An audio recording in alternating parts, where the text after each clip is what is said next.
Totally. Right? And we should be live. Yep, and we're live. You guys go ahead. Hey guys, I'm Callum Burr coming live to you guys at the Sydney Startup Show here at the studio. Today with me I have Razz. Razz, how you going today? I'm going well. I'm going well, Callum. And yourself? Doing well. I'm super excited. This is the first time we doing this show.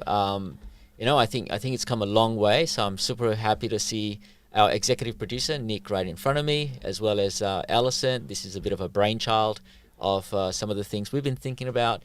Um, I know very well where this is, where we started. I think a lot of the inspiration came from, as I was saying before, Raz, and to our team, looking at, I love watching Bloomberg and, Bloomberg Radio, Bloomberg Live, and, I kind of think we need to have a story about the startups in Australia. Kind of like the Bloomberg, except not talk about Yeah, yeah. not talk about the stock market per se, but talk about real stories and people who are actually doing some real shit. So, that's obviously inspiring. And as Raz was saying before, I've always grown up watching Charlie Rose, one of my favorite shows, and Charlie's always had some of the coolest and meanest and funniest and most incredible and most amazing people that he's had a chance to interview. And I was like, wow, if we're going to ever have our own show, I'd love to interview folks that Charlie Rose interviewed. So today here with me on show is Raz. I'm so pleased to have Raz No, no, on no. board. I'm the one who should be privileged. I mean, this is your first show, and I'm privileged that you invited me on your first show.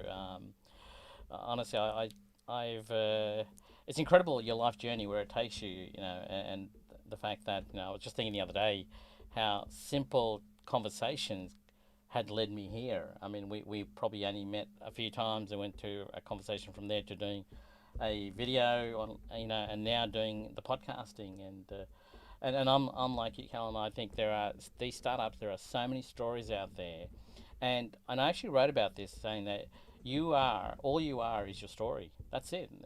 People can buy your product or service from anywhere, but they can't buy your story. And that story and the passion behind that story is the reason why you started your startup. And that's what people are buying. You know, whether it be you started something because you were frustrated with something and therefore you thought, hey, I can come up with a better way of doing something or a better product that can give you more efficiency. What people being frustrated. If I'm frustrated and others are frustrated, and you start up your startup, great. But that's a story behind that story. What were you doing at that time? What made you so frustrated? What was it that was the final straw for you? That's what people want to hear, and that resonates with them. And I've said this before. The best part about it is if you're out there in front of people explaining to them what your frustration was and it resonates with those people, those are the people that have the same values as you, and those are the people that you want to do business with. It's really that simple. Yeah, I mean, I think there's so many stories. There's so many stories. I mean, we resident here at the Sydney Startup Hub, and we've got 200, 300 startups right here. Yeah. And I guess the idea was really simple. Like we have amazing conversations here, but a lot of people are sitting at home. A lot of people are not in Sydney. There is a lot of conversations like these happening in lots and lots of pockets around the world, Yep. right? So I think with what's happening post COVID, we're all pretty much operating from home or not traveling as much as we do. Yep. I've been thinking long and hard about how do we bring these stories to everyone. And Yeah. it's not like the internet was invented yesterday, Yeah. right? Internet's been around for a while.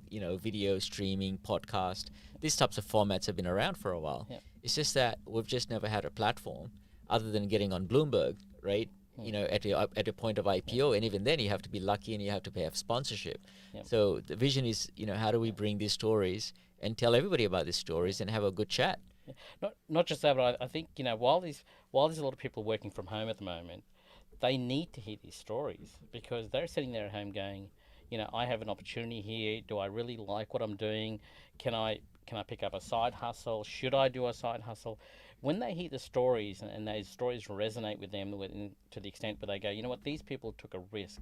Maybe there's an opportunity here. Maybe I can do it. We're actually helping people do what they're passionate about by bringing these stories to the forefront. Not just that, but also allowing them to sort of realize that there are people just like them who have taken the jump.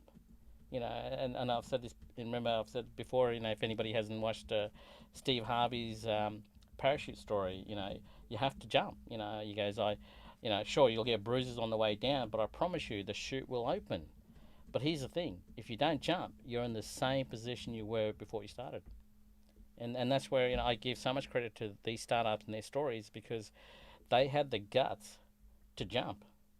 And there's a lot of people out there, I think, who need to jump, but just are afraid to jump. And so if they hear these stories and they go, you know what, I can be like that person, and they hear enough of these stories, they'll take the jump. And the best part about it is that those people that start the startups are trying to make the world a better place.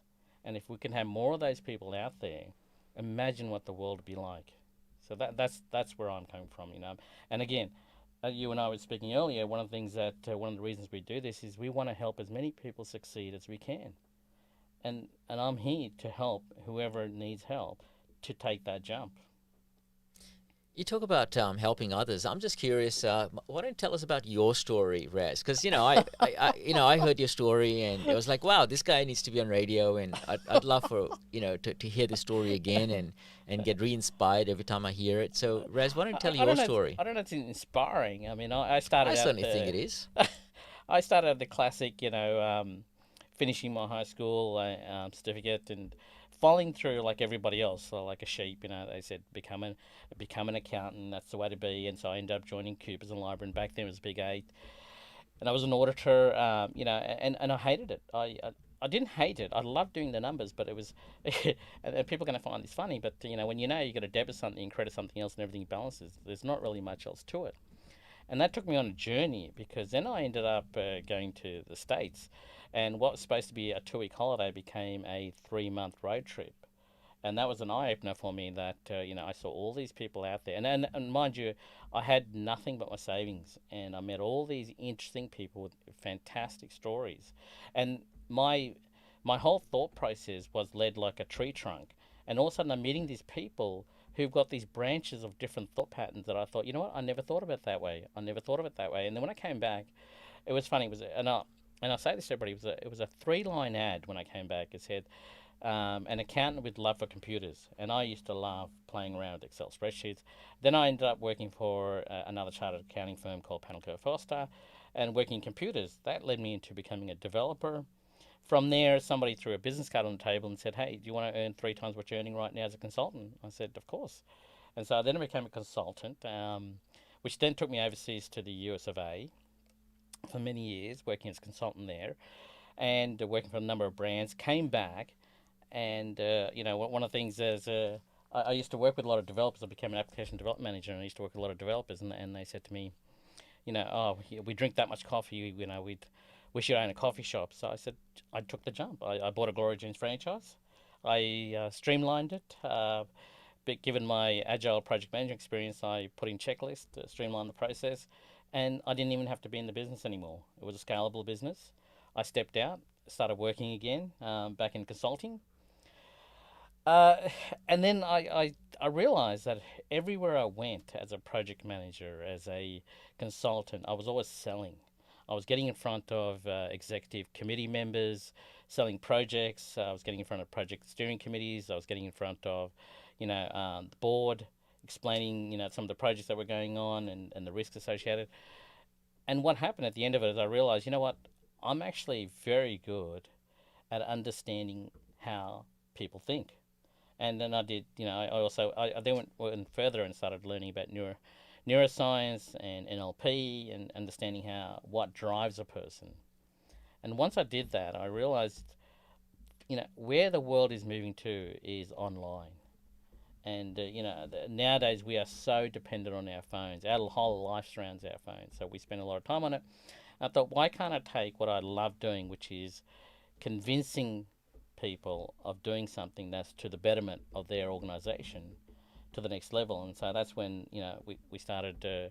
We went from a web design company to a marketing agency on top, and so it's been an incredible journey. But I think everything's been driven to here where I am today, because all my project management experience, my working with team members as a manager experience, my leadership roles that I've had, and also being in front of people.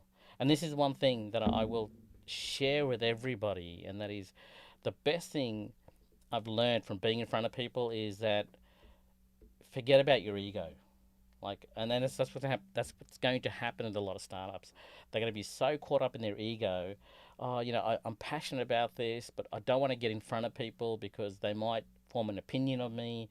I may not be able to present it correctly. I may not come across as someone, who is from the corporate world. Here's the thing: your ego's not going to pay your rent. Your ego is nothing. People just want now, especially now with COVID-19. People just want. They want value. They want you, and here's your opportunity to provide them with value. And not just that, but I've said this before so many times, is they're a lot more forgiving as well. They understand that during these times, we are acting differently. During these times, we will make mistakes. And that's an opportunity. It's like when they say when the stock market is going down, you get a lot more investors in the marketplace. Why? Because they know that that's an opportunity.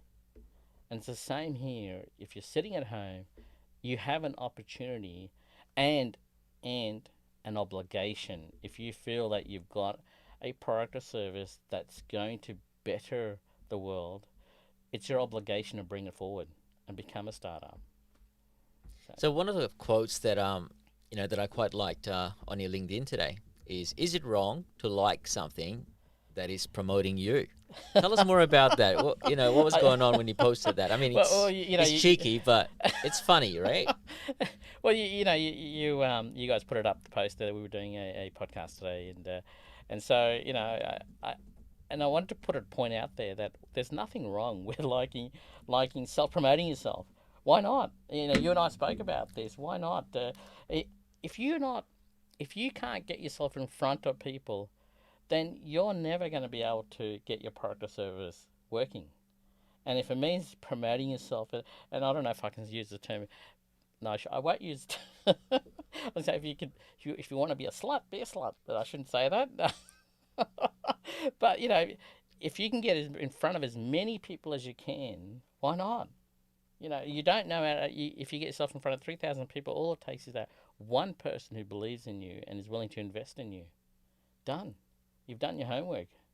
Totally. So that's what I was just saying. I was saying, is it wrong to self-promote? No, absolutely. I want people, I was talking earlier, Calvin, about being disruptive. One of the things that I think is go against the grain. You'll find a lot of my feeds are against the grain. There's nothing wrong with what other digital marketers say, but I think sometimes it's your right to question. Is it right? Are they saying the right thing? I was talking about a lot of digital marketers. In my next feed, there's a lot of digital marketers talking about the customer journey. And anybody who knows digital marketing will say, oh, yes, I know that concept. You got to follow the customer journey. And I go, well, is the customer journey as important as your customer's mindset? So is your customer's journey as important as your customer's journey? What I mean by that is your customer is basically their buying or their habits are formulated by their thought process. So there's an old theory which came from the 1960s which said, your thoughts lead to your feelings lead to your actions lead to your results. And that's NLP works in the same way process as well. A lot of things work in the same process. So why don't we go back to what were they thinking that led them to this result? And if you can figure that out, you can actually determine the customer's journey. You can actually determine how to get the customer into that journey and then go through that journey process of how do I make a sale from them. Because if you know what they're thinking, you bring them in through that thinking process. And so I question, is the customer journey as important as the customer story? The customer story is more important because if you understand the customer story, you will know the customer journey from there. So, I mean, that's kind of a core inspiration, I think, for us to, bring together the Sydney Startup Show, where we actually want to bring the actual customer stories right here. Absolutely.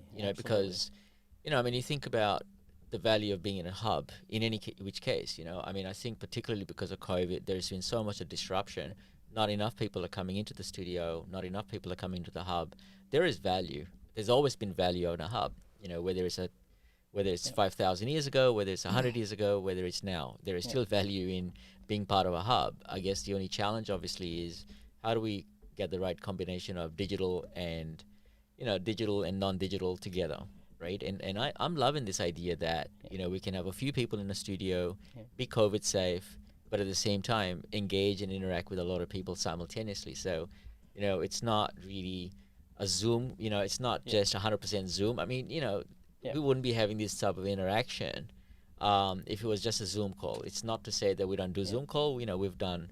I'm feeling a bit tired of Zoom calls. I don't know about you, Razz. I'm done. Like I think 3 months ago or whatever. I mean, it was like a Zoom only world, right? I kind of sat at home and Zoom only world. It kind of got to a point like you start your day 8 o'clock and you zoom in and then you just want to zoom out, right? Yeah. I don't know, but I don't know how you're feeling about sort of zooming in and zooming out. Well, I tell you, just to remunerate exactly what you said, there are three things that I got from that. Right, the first one is that having a hub, we spoke about 6 degrees of separation. So if you are actually, if you're in a place where there's other driven people, they will drive and motivate you. That's number one. That's why I think the hub is very important. The second thing that we spoke about is, obviously being at home or, not having that interaction. We are, as human beings, we need interaction. I need to be able to touch people. I need to be able to, when I talk to people, I need to be able to see the body language. I need to see how they react, how emotional, and it is a more of emotional. And you're not going to get that from Zoom. Most people I know, and I've done this, I'm guilty, where I'm on a Zoom call, and below the camera, I've got my smartphone and I'm messaging people, but I'm trying to see if I'm still looking into the camera, but they don't notice that. So are you really getting that impact on interaction and that emotional connection with people on Zoom? And the last one you mentioned, what we came back to is, yes, I am zoomed out, now. I've had enough of Zoom, and I think people are going crazy. How is it? I mean, I would say it'd be interesting to get the stats whether anxiety and depression are on the increase, because we as people, we need interaction. We need to talk to other people. We need people around us to make us feel validated, I guess. And you won't get that, and I'm saying it's digital marketing here, and I'm being disruptive. You won't get that from the likes. Yeah. That validation, but that's what unfortunately the Z generation are looking for, the likes, to get that validation. Yeah. And people like you and I, where we know that interaction is what will drive you even further. It's like driving a car with 98 petrol as opposed to 91. You can do the 91, you can get the likes, but if you're actually interacting with people, you're on that 98, you're going to get a lot more performance a lot quicker. And if your journey's there, you will get to the end of the goal of success quicker on 98 than you will on 91. That's simple.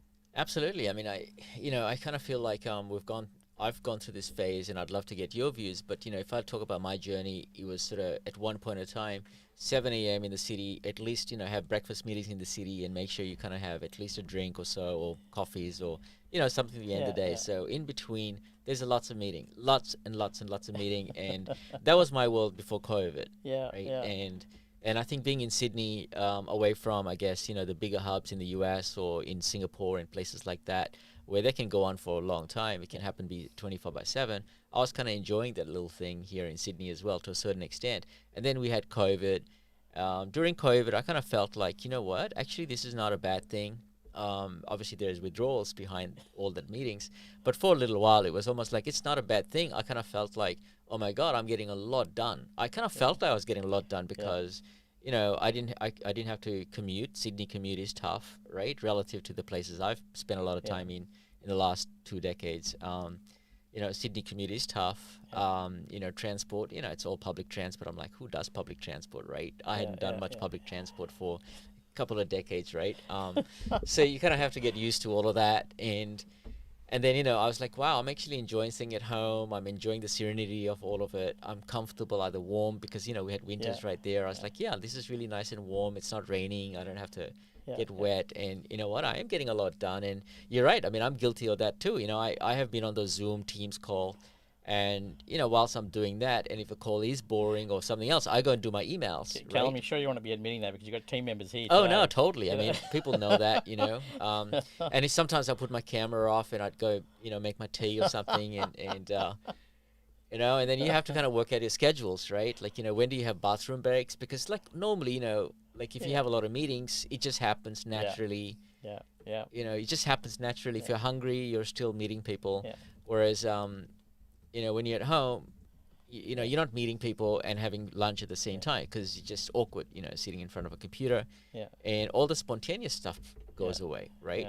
Yeah. So while the spontaneous stuff had kind of pretty much disappeared, and it all became organized, and I was enjoying that organized world for a little while. Yeah. Right? And then here we are again, right? Where, this is spontaneous. I met you here because you were spontaneous, right? I met you because you were here for some other meeting, and we ran into each other, and, I just had to remind myself, right, that, oh my God, like, a lot of the people I've met throughout my whole life, like I'm just, maybe I can't remember as much as a kid, but certainly last, professional career, 20 plus years. You think about the kind of people that you've met. A lot of people that I've met is through spontaneous connections. Yeah. Some of them over Zoom, don't get me wrong. I do a lot of digital workshops as well, and I meet people, but, the level of empathy, the level of connectivity, the level of the kinds of conversations that result from that, and being able to, like pretty much have a quick chat, go over for a coffee or a beer or whatever it is, and then here we are, right? Connecting in a way, 110%. It's very different. I don't know about what's your journey like this year. 110% there. I mean, you cannot encapsulate that person over a camera, can you? I mean, you're having you could have a two-way conversation on Zoom, but are you getting the feeling? Are you getting that emotion? Are you getting that empathy? You can't see that on film until you meet someone and you see their hand movement, you see their eye movement, even the little things that they do with their body, and you can't see all that on a camera. But when you're sitting across on a coffee table and you're having a coffee with them, and you can feel that passion coming through with them, that's when you go, you know what, this person really, yes, I'd like to do business with them. Can you do it over Zoom? Can you feel that passion over Zoom? I don't think so. And it's regrettable that we're missing that. It's regrettable that we're in a world now where we're reliant on what we see on a camera as opposed to the actual person themselves. Because what I will say is that you'll miss a lot of people along the way. You'll think that the perception you've created from the Zoom is the right perception, and then you meet them and you go, did I make the right decision? And vice versa. There are great people out there who may be too shy to show their true selves, but when you put them in a comfort zone and you're speaking to them on their own terms in a cafe, and you're having a coffee with them, you get to see the real them. You won't get to see the real them when you've scheduled a meeting or a Zoom call with them at a set time, and you have one core objective that they have to get through. That's not them. That's just what they've been programmed to do. And that's the big difference between the two. Yeah, I miss it. I'm looking forward to, not that everything will ever go back to normality, but I look forward to having meetings with people. And again, Calvin, is something that I said day one, and that is, it's a vibration. You feel the vibration of that person. I'm really a true believer of vibrations. And you're not going to get a vibration through an electronic camera, are you? No, like, I mean, don't get me wrong. I mean, I like to, get a certain part of my life organized. There are certain meetings that you gotta have to have. Yeah. Like a review call, or like a team call where, you just want to be very, very focused. You want to look at sales numbers. You want to review a certain project update. There's just stuff that's got to be done. I mean, routine stuff. Routine stuff, right? I mean, I think Zoom's great. I mean, Teams are great. Zoom's great. You can chat. You can do screen share. I mean, there's a whole bunch of stuff that is so much more productive staying at home. And heck yeah, I mean, if it means that I'm sitting in my pajama, because that's what I did. I do that, and I'll tell you a bit of a story, because for a little while. People out there picturing you right No, now, that's PJs, awesome, right? I mean, is it rabbit PJs, or is it like... No, so, I mean, here's how I was fine. doing it, right? So now, I mean, obviously the weather in Sydney is changing a little bit, and I'm not a big fan of air conditioning, right? I just like the natural air as much as possible. Yeah. Except for the 42 degrees we've had recently. But even then, I kind of like, trying to be more conscious about those types of things. So certainly a lot of the a lot of the COVID was kind of like towards the cooler seasons for us, right? So Mm-hmm. I would still have my track pants on, or you know, like a yeah. like a pajamas or something. I may have warm shoes, maybe not warm shoes, but you know, I'll Yeah, be yeah. warm. Definitely more comfortable than Yep. you know, being in shoes and you know, other attires. But on the top, I might put you know, I'd put a shirt on, and I'd put a jacket on, Yeah, right? So I learned about that.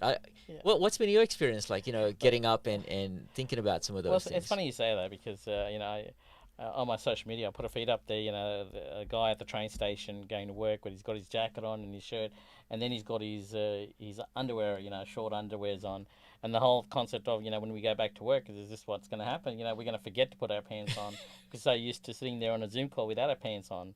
But in my own experience, absolutely, I don't. You know, being an ex-accountant, I love wearing the suit. I love wearing, you know, the professional look. But I've noticed that over time, I've become very casual in my gear. I've become, you know, more comfortable. But at the same token, which I'm hoping that the camera's a little bit higher than it should be, that you know, you also are sitting all day and you're putting a bit of weight on as well. And from my own experience, this is something that has happened to me recently. Not recently, actually, the last 6 months.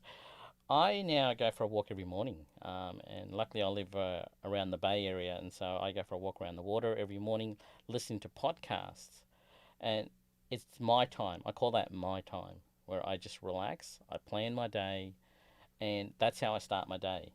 I'm not in a rush like I used to be before, where I'm in a rush. I have to jump on a train, have to be there at the office at a set time. Now, basically, I'm doing a lot more work at home as well, which I'm sure a lot of other people are doing and realizing, you know, when I was working in the office, I was probably doing constructive 4 hours where I was spending another hour and a half at lunch and then an hour around the water cooler and having coffee breaks. Now, all of a sudden, all I'm doing is work. And so there is a big transition, and it'd be interesting to see what happens when people come back to work. That's if they come back to work. But my own experience is the fact that I'm now a bit more relaxed, a lot more focused, and my drive is a lot more there because I'm accommodating my lifestyle around my work as opposed to my work around my lifestyle. Does Yeah, that resonate totally. I with mean, you? but everyone is doing that, and that's the Yeah, awesome part. Everybody, I don't know anybody who's not going to be affected by this whole transition that's going in yeah, place, and I think that we're probably just at the beginning of this whole thing. yeah. You know, we'll probably start to understand the impact of all of this in probably a couple of years from now, right? Can I ask Yeah.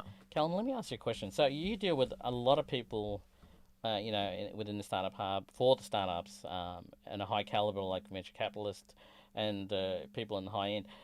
Are you still meeting them on a face-to-face basis, or are they actually accommodating the Zoom calls? Because I would assume that a lot of them are probably around our age, and Zoom is something very new to them because they've been more used to being in an office, attending meetings, signing off.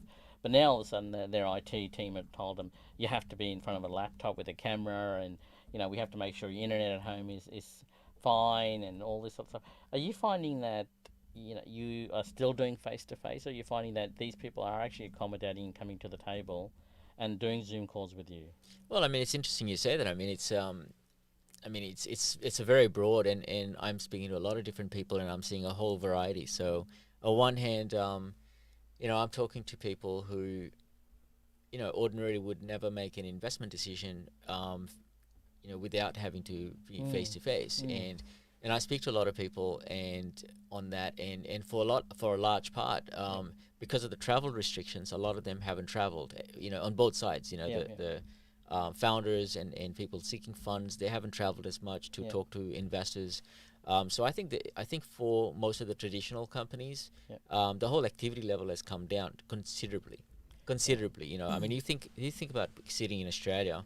yep, In the past, if you've had a serious investor, you'd probably hop on a plane, you know, 12, yep, 14, 15, yep, 16 hours later, yep, you'd be in front of an investor, yep, and vice versa. And you do that in a heartbeat. yep, And even the approach has changed, you know, yep, because in the past you wouldn't just fly down for one meeting.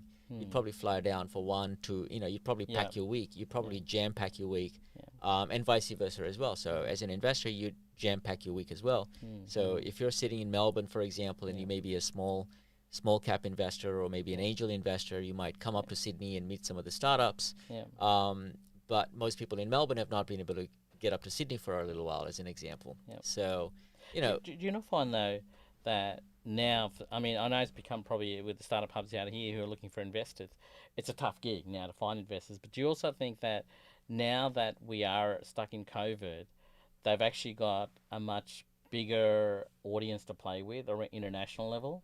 yeah, That- absolutely. I mean, I think, you know, you look at next week as an example, I think is testimony of what's changed. So, for example, we've got Gary Fowler, one of the largest global investor in AI, that's going to be on show with us. Wow. And, you know, at the same time, we've got the chairman of Thai Global. Thai is Yeah, the yeah, largest That's Indian right. Indus, you know, organization. You know, it's an amazing organization, and you know, we're going to be, you know, the three of us are we're going to be getting together live Yeah.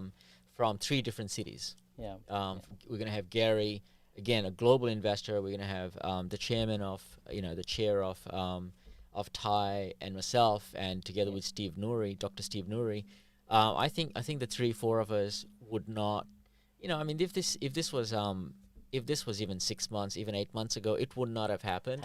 Yeah. And these types of meetings would not have even happened facilitated by us sitting in Sydney. This would Yeah. have happened only perhaps if Gary and you know, the chair of Thai were in San Francisco Yeah. in a very, very, very high end Yeah. type of an Yeah. event. It would have been an event. There would be media. There'd be, you know, it's a Mhm, mhm. completely different world. Mhm. Whereas today, I think we've pretty much disintermediated all the event companies. That's for sure. Absolutely. Yep, You absolutely. know, we're organizing the events. We amongst ourselves are organizing these events. Yeah. There is no third That's party right. intermediary, Yeah. you know, charging people money Yeah. to kind of come to a physical event. Isn't wouldn't that have great, happened. But isn't that great that you aren't, your hand is forced to take those actions that you never thought you'd take, and I think that's a growth factor, that you are literally now all of a sudden, if you believe in your startup product so much, then you would be taking those actions, and I think that's one of the things that's going to happen is we're going to get the top of the top coming through. Those people who, if you truly believe in what you're doing, you will do everything in your world possible to make it happen. And if you don't believe in it, then you're pretty much going to leave the marketplace. So 2 things. I agree with you. I think 2 things happening is, as you said, this getting these people together in a room would have been impossible, but being able to do it today is possible. And for startups out there, the challenges of actually being in front of investors was a difficult, you'd be jumping from plane to plane. Like when I was working in LA, we would be traveling to the east or west coast between them. And there was a norm, coming in there, 6-hour trip to come there and go over to a meeting and then fly back again on the red eye. But today, you've got the ability to organize it on a schedule that accommodates them, but also allows you enough time to prepare as well, and being in front of a lot more audience that you investors that you've never had the opportunity to do before. Yeah, I mean, I think access is unprecedented. I mean, access, it's an accelerated access. You have access to people that ordinarily would not have access. I still just remember some of my own stories about, heading up to San Francisco. Like, for example, they have this annual ritual that takes place in San Francisco in second week of January, organized by JP Morgan. Ordinarily, they'll have 15,000 startups and investors in one place. I mean, these are, some of the best startups, and these are some of the world's most prestigious investment groups. And then you'll have everybody in between. And it is a lot of hustle. There's a lot of hustle. I mean, you've got 3 days. It's expensive getting there. Yeah. Right, because all the hotels are booked out, right? Yeah. And it's San Francisco downtown, right? So it's a lot of hustle, and obviously for startups. And I've been on both sides of the camps, right? And with corporate as well. So in some cases you can afford the $500-600 hotel rooms a night in a pretty shitty place. Yeah. And then you have the startups who are pretty much doing Airbnb and whatever. But nonetheless, this whole ritual is something we all gonna have to figure out. I mean, I don't know what's going to happen next year, right? Yeah, I mean, yeah. it was almost serendipity that this year I did not go to the US for various other reasons, and I was feeling very. I had a withdrawal symptom of not being in that ritual, not because of COVID. I mean, I hadn't really quite. We're talking about the second week of Jan. I just hadn't been organized enough to be able to make that happen. But then I was thinking around, right while that was happening in January, oh my God, I have to make sure I'm going to plan from July onwards. I'm going to start planning for this big ritual that happens in January. And here we are. I'm not even thinking about that JP Morgan event, right, in January. And I'm thinking, I'm not the only one. There's 15,000 people. And then think about the millions of people who don't make it. Right? Either can't afford to make it, or they can't make it for various reasons, or, aren't even aware that there is an event like that. So I think the whole industry is disrupted, and the whole approach is disrupted. And I kind of think, I don't know where I don't know where where this is going to land, but I can tell you that it's disrupted, and I can only relate to how I'm thinking about it. I'm thinking about access, and you talked about a really good point about access as well, because even if you're in San Francisco, that doesn't mean you're going to have access to these people, right? Because what happens is, a lot of those meetings don't happen because it's a crowd. I was just about to say that. How many meetings have you been to Well, where they got cancelled, and you totally can't turn around and say, I've been on a flight for 6 hours here to get here, and you guys are cancelling a meeting with me? Right, it's cancelled. The schedules have changed. Any frantic, drains, sometimes at that time of the year as well. And you can't get a taxi, or I mean, there's just stuff happens. I mean, it just happens, right? And it's chaos. And I'm there's sure, a lot going on. I'm sure the guys who developed Uber, that was their problem. They couldn't get a taxi. And right, I'm sure, right? And so, whilst opportunities have come out of that, but access has always been a challenge, right? And so how do you balance access? Now, obviously, I do think that there is a point of time where people aren't dropping a couple of $1 million over Zoom. That's not happening. It may be happening, but I'm not aware of that, right? So the people that I'm talking to, they're not dropping a couple of mil. They're not dropping 5-10 mil over Zoom, right? So I don't want to say that that's happening, right? Or even indicate that it could be happening. I just don't know anybody's doing that. But what's happening is all the stuff that happens beforehand, all the due diligences and all those calls, people are learning Zoom, like you look at how many Zoom meetings I've been. I mean, I've used Teams, don't get me wrong. But, if I had an optionality of Zoom/Teams over face-to-face, I'd go face-to-face. Absolutely. Right? Absolutely. Like if you have 5 people come over, you still fly. I mean, sure, you might go domestic, right? Or you might fly economy, and there are ways to do that cheaply. There were ways to do that cheaply pre-COVID, right? I don't know where that's going to land when flying's going to come back. What's interesting is just 2 days, I think 2 days ago, 1st of December, they opened up the borders of Queensland and New South Wales. And I never once imagined that the top headline of the news would be the news reporters interviewing people coming off a plane going, how do you feel, flying into Sydney from Queensland? And you're like, seriously? That's news to you guys? No, who would have thought 5 years ago that would have been the front page news, of these travellers? But again, I come back to what you're saying, and I'm going to throw something out here because one of the reasons we did the podcast is digital marketing. Right now, for a lot of startups, and one of the reasons that I'm trying to help as many people succeed is digital marketing. If you want to get in front of these investors, get in front of them digitally. Get in front of them through, even if you create I'm going to throw something out there. In the future, I think it's all omni-channel. Even if you go on an omni-channel, because they may not know you, but they can know about you, so that when they actually finally meet you, they already know enough about you. And that's where I think the difference is. Before, it was all about, your opportunity was limited to that one day, one interview, and one, PowerPoint slideshow that you were going to go through with the chairmen and the board members. Now you've got an opportunity to be constantly in front of those people to the extent where they go, I know about you, but now I want to know your story. Because that will tell me that if your story aligns with what you're offering, then I know that you're here for the long game and I'm willing to invest in you. And I may have said this before, Callum, that most of these people out there in startups, they're selling a crystal ball. They're saying, here's a crystal ball, this is what it will do for you. And what do you think the person on the other side is thinking? Well, I'm not going to buy and spend $1 million plus investing into a crystal ball that you think will give me this predictability. But if you have credibility in the marketplace by constantly being through an omni-channel in front of these people, they go, well, there must be something here because I continually keep seeing your presence. And before you weren't able to do that. Today, it's more important than ever to do that. It's I so agree with you. I mean, I think in the past, I kind of think like in the past kind of feels like forever, right? I just kind of think like 6, 8 months ago, maybe not that long. Um, I think it all came down to the pitch, yeah, right? And every show, every most incubators, yeah, like pretty much the whole industry surrounds itself around the pitch, yeah, right? yeah. And I'm not saying the No, no, there no, no. isn't value in the pitch. Yeah, It is yeah. important to the pitch. I just kind of think that the pitch is not the beginning. The pitch is probably something That's right. that's part of the process now, but it's not 100%. about the pitch anymore. It's about, Yeah. as you said, which I agree Exposure. 100%, which is it's about how do you start communicating way before the pitch, Yeah, way before you may even have an MVP, right? yeah. You may not even have a product yet, but if you're thinking about, And I'm not just saying that, yeah, Callum. I'm saying you have an opportunity now. It's not about having the ability to do this.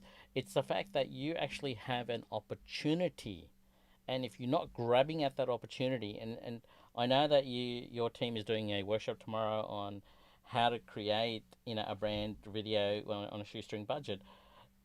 People need to attend that to understand that you can do this on a small budget. It doesn't require a big budget. You can actually do a lot of this stuff on very minimum amount of money. I mean, you've heard my story when I first started putting myself in front of a video camera and what I went through to get to that, through that journey to get to where I am today and being in front of a camera with my green screen, with my warm lamps and all this. And it didn't take me a lot of budget. I mean, you're looking at $500-600. It wasn't a big investment. However, what I am doing is I'm getting in front of people who will then get to know who I am and make a decision based on what I say, how I say, and what they see on that camera. And this is why a lot of startups here, I still come across a lot of startups who, they're fantastic, unbelievable products, but they're in the dark room. And I say to them, turn the light on, come in front of the camera, and showcase what you're doing. I mean, we're doing a startup in microfunding in the Philippines. And one of the things in there is that we've invited an AI specialist, IA specialist, AI specialist. Just my accountant's IA accounting, so AI specialist they're going to pick up all the loan applications, and they are saying that they can determine whether someone's going to default on a loan through the application, as opposed to you bring them on board, providing the loan, and then having them default on it. Can you imagine that? It's like a minority report. We perceive what's going to happen automatically based on numbers, data, and one of the things I'll throw out there, data is more important than anything in the world now. I mean, these, I'm not saying they were geeks, but these geeks who play with data every day, they should be your best friend right now. Those people that love Excel, they're your best friend. yeah. I mean, I think speaking of data, I mean, the first time I started talking about data was when Australia was running out of toilet papers. Please explain. You got Because me in this one. because I mean, you think about like, well, I mean, when the toilet papers ran out, what do you think was happening? Was they could not figure out how much toilet paper we really need, right? And how long was this going to go on for? And suddenly, every predicted model, supply chain models, I mean, obviously, you've got all these retailers and manufacturers all the way within supply chain, all the way from front to the back. They all use a lot of data, or they think they did, right? Yeah.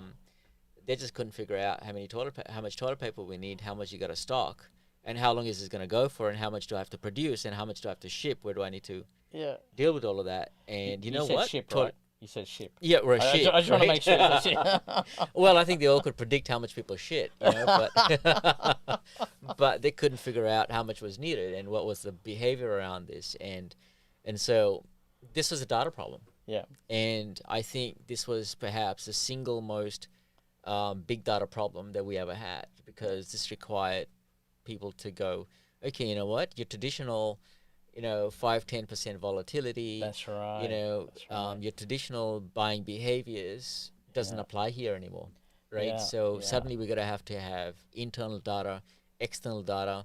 There are the predictors we're going to have to start to look at and understand whether or not we're going to need more toilet papers, and how much do we produce so that we don't go bankrupt? Is this thing going to be unlimited? Spot on. Is this something, I mean, do we just make toilet paper for the next 10 years? And, you can't take a straight line approach.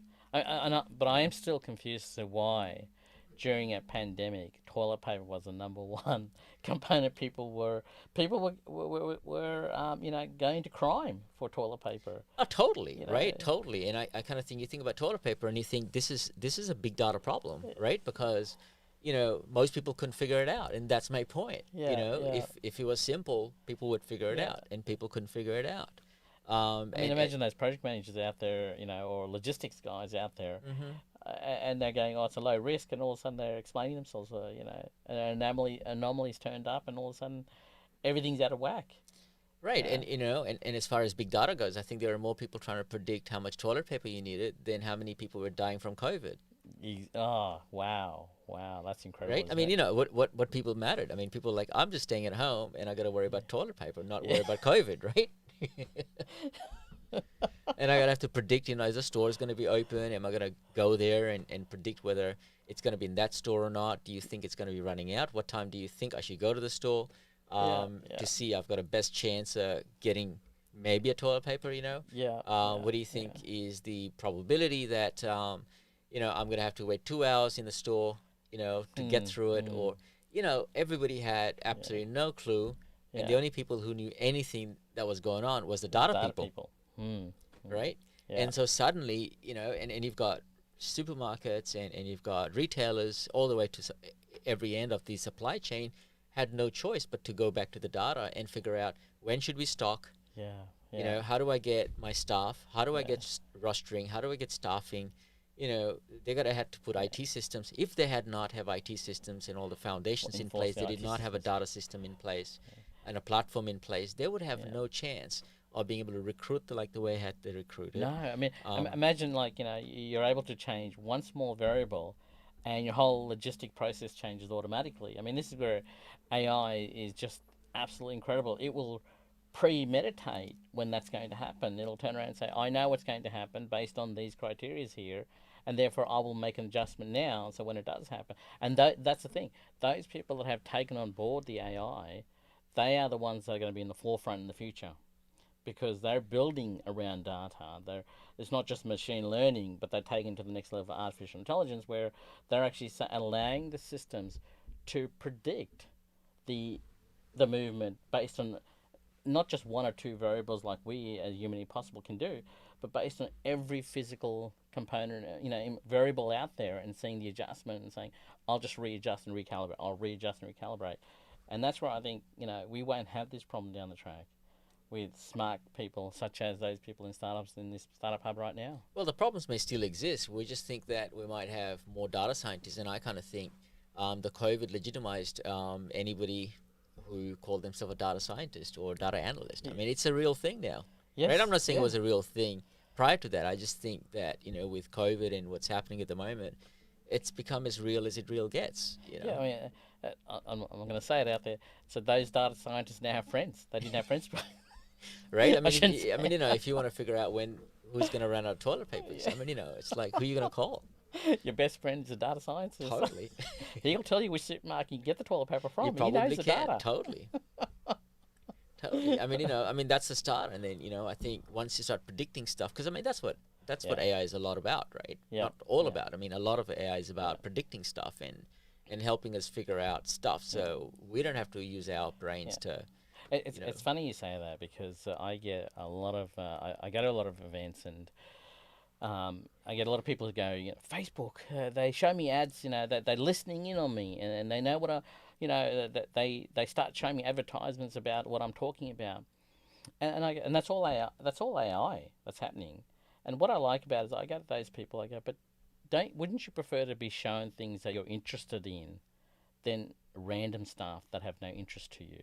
And that's all built around AI. They know basically not just what your interests are, but your interest linked to other interests, linked to other interests, so they can turn around and say, well, this is where your character is, and therefore we will only show those ads that appeal to your character. They're not enforcing you to buy. They're not telling you, hey, click on this button and buy, because we're forcing you to buy it. No, but they're showing you things that makes your life a lot easier.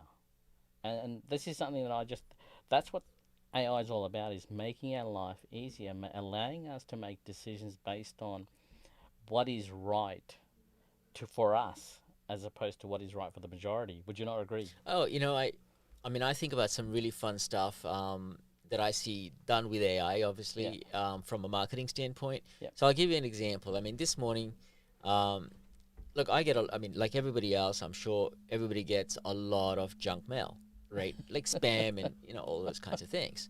And I mean, that's common, right? I mean, everybody gets them. And particularly on my Gmail account, I have a, personal Gmail account, and I kind of I don't monitor it as much. Yeah. But I do kind of catch up on it every day, right? Just to kind of see what's happening or What's not. happening and how they're doing it. Yeah. So I saw I saw one of the spam mails that came through, and it had the guy with 2 cups of coffee, and says, "Would you like to have a virtual coffee with me?" And it obviously had his name on it on one of the cups, and it had my name on the other.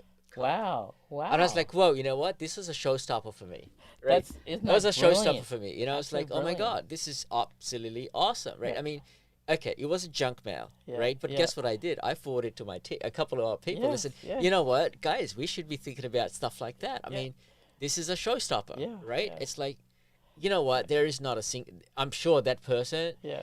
did not, handwrite this, Yeah. on a coffee cup with my name on it, right? But it made you personal. But it was made me personal, Yeah. Just so you know, Callum, I done the same thing where and I'm throwing out a product called Camtasia. I've done a video where I point up there to the person's name, and then I flip my whiteboard, says thank you. And so when I have a conversation with somebody, I send them this video, and all I do is I just change the name. I do care about these people. I just want to make that disclaimer, but I just change the name in there. And so the whole idea is, I actually appreciate what you did, and they appreciate that you took the time out to do that and personalize that. So tell us look more what- about look that. what I've look seen what a it did to video you. like that. I've seen a video like that as well. Somebody had sent me a video like that to say, "Hey, Callum, let me tell you this," and I'm like, "Oh my God!" I mean, it's Yeah. like, wow. I mean, like, wait, what? This person had just actually recorded a video just for me. I was like, I couldn't believe it, and it sounds so real. It didn't even sound like it; just sounded like one video. Yeah, It wasn't like it was sort of cut and paste. Yeah. So tell me more about that, because I mean that is fascinating. It's interesting you say that because and I don't get any affiliation here, but we use HubSpot, and this is what happened to me in HubSpot. We were using HubSpot, and I got a video, and the person on the other end said, they did a video that said, "Razz, I've looked at your website, the Fusion brand," and while he was speaking, he was showing me my website, and I've gone, wow, he's taken the time out to actually look at my website and sent me a personalized message. Now, I'm sure that there is AI software packages out there that are actually able to do that for you, where you just type in the URL of a website, comes up on one side of the screen, and you attach your message on the other side of the screen. And then even then, you can type it in, so it lip syncs to you. So you don't need to do very much after that. But that, I think, is where the future is, because you've got enough broadband now. You've got, NBN, and internationally, I mean, I'm throwing it out there. Some of these third world countries that we say third world countries have got better internet than we have in Australia. I'm going to say it. A lot of them do. I know. I've been to them. My remote team have got better internet than I have. But that's what's going to... There's enough bandwidth out there, enough storage space out there that it's at a very reasonably cheap price. Why not? Why can't we get more video messaging? I mean, even on LinkedIn nowadays, I used to type a lot of messages, but now I just use a microphone and I send them a voice message. And it's a more personalized message, and it's there and then what I'm thinking, as opposed to typing something up, misspelling it, getting misinterpretation from the misspelling or from what I've written the message. And nowadays, why can't we? Why can't we move into the era where we can personalize everything? Well, I mean, deepfake is real, right? I mean, you've got pretty good deepfake. Obviously some of that technology is still kind of a bit clunky at the moment, around the edges. But I don't think we're too far off. I wouldn't be surprised if even in a year's time, I think we're going to have deepfake so real. So you and I, or at least certainly I'm hoping I'd be able to go into a platform, provide a script, or even Yeah. better, have the AI write a Yeah. script for me, Yeah. right? That says, if this is your target audience, this is probably what I'd prefer you would you say, Yeah. and then say it in a tone of voice. Yeah. Obviously not, I mean, as authentic as I can be, but maybe get rid of, the way I'd like to sound, or I think I'd like to sound, than the way I do sound. Figure that out and just kind of figure out, hey, your pitch is wrong Are or you saying whatever. that you'd rather have a deep voice? Oh, and, won't you we know, all, right? Won't we all? I mean, if you remember those, I'm showing my age. You remember those? Well, they remade them, the Brew 33 ads. Right. And he's got that deep voice, and you're like, damn, I want to Damn, sound like I that. want to be able to get that, and I got to be able to talk in really husky, soft voice. But you're right. There is nothing right now. It is just the only thing stopping anybody from doing these things is imagination. Right. We've got the technology. We've got the ability. We've got the data scientists who can actually work on the algorithm of understanding the voice patterns and reconverting the voice patterns.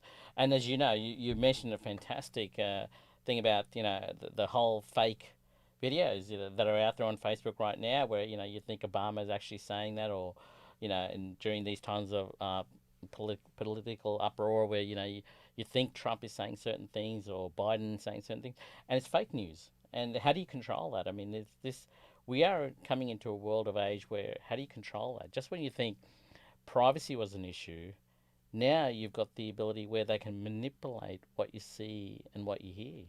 But from a digital marketing perspective, I mean, obviously, a lot of people, including myself, I mean, I'm time poor, right? Many people I know are time poor. Yep. So it's not like we can't produce content. It just takes a lot of time, Yep. and curating that even takes longer, and there's a bit of procrastination, unfortunately, that takes Yep. place as Yep. well. Yep. It's like, gosh, I'd rather do the stuff I enjoy than sitting back and producing content and then looking good on camera and make sure my hair's done and all of that, right?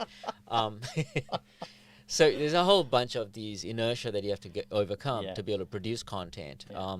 So I think there is no reason why I would appreciate deepfake to be able to produce something. Yeah. Obviously, I'd love to be able to supervise it, so it doesn't go out of control and say things outside the realm of my but comfort. In saying that, you remember in my bio there, I put in there basically one of the things that startups want more of is time in the day, and unfortunately, it's the only thing that they can never get back.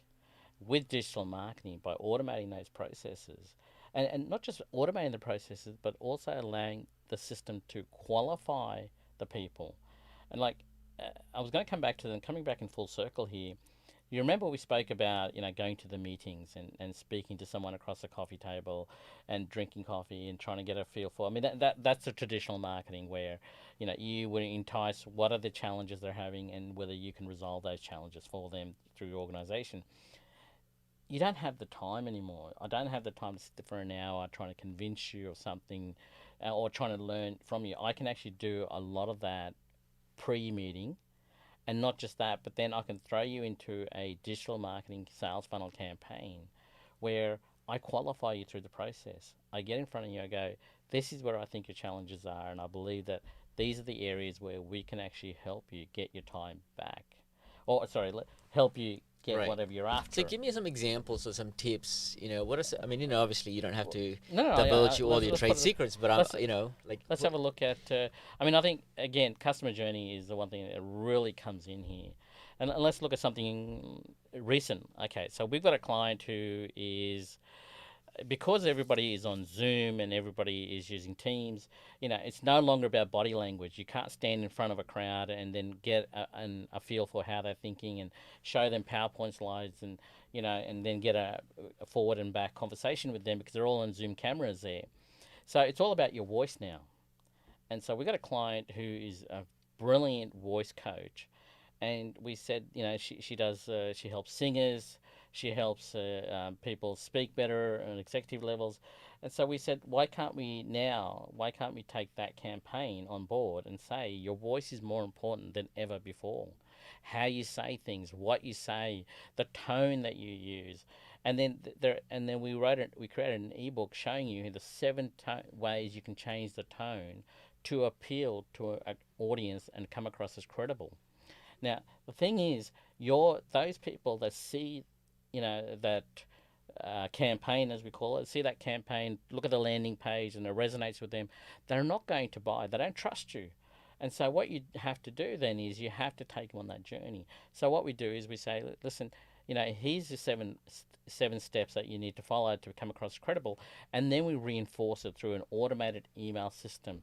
And then as we go through the email, we along the journey we continually say, if you really want to know more, then click here. If you really want to know more, then click here. And what happens over time is eventually they get the fact that, what, you're right, I do need this. Because we're not going to make a first impression decision. We're very conservative with everything we do, unfortunately. We're risk averse.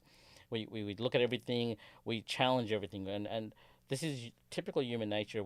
We appeal more to the negatives than the positives. So we'll have every excuse or every objection in the world to say, I don't need that, I'm good, and because we don't want to admit to ourselves where we're at. And so the objective of a digital marketer is to not to sell to you. I feel like that's bad digital marketers when they try and say to a client, oh, we're going to sell your product. We're not out to sell a product. We're out to showcase that you are providing a product or service that is to the betterment of that particular audience that you're trying to go after, the target avatar. So what we do through that process is automated. So our coach, our voice coach, does not get involved at all. She's not wasting an hour on a phone call trying to convince someone and saying, let me listen to you and I'll tell you where your weak points are, what you need to do to change your tone. She's not involved till the very end when that client has made a decision. You know what? Yes, this is important to me. Yes, I'll take that next step and I'll take that action. And so what we're doing is we're qualifying the customer so they're actually ready for you to take on board. And that's the biggest change this COVID-19 has brought about. If you pre-COVID-19, sure, you read about digital marketers, you thought that's great, yeah, okay, they do some sort of marketing trick, blah, blah, blah. Today, these are your best friends, just like your data scientists. Right. Right?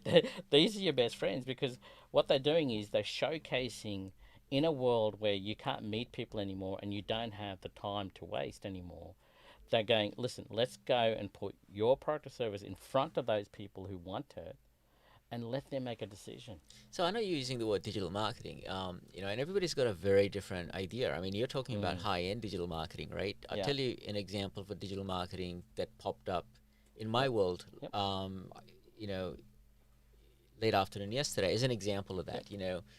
I get somebody who popped up a WhatsApp message to me saying, hey, Callum, and then I looked at the phone number and it was an international number, and that's fine. I mean, that happens too. But it sounded like, because it's a WhatsApp, right? I mean, I don't, get a lot of WhatsApp relative to emails and other things, So I go like, hey, because I can't remember the name, and I didn't have time to do that. I was, I was in meetings. So then I was like, hey, and the next question was, do you need web developers? Right? So, I'm like, okay, that's digital marketing, right? Yeah. That's digital bad marketing, digital marketing, right? I mean, So, selling, and it's a numbers game for these guys. Right. We do it enough. And just so you know, a normal, the phone number that you're getting from WhatsApp, there's nothing and I was talking to someone about this yesterday, there's nothing stopping them from setting up a telephony service. So you don't even know where the numbers are coming from, because you can set up a telephony service with a local number. And yes, that they play on the words of, hey Callum, hey Razz, I already know you, therefore you want to communicate with me, right?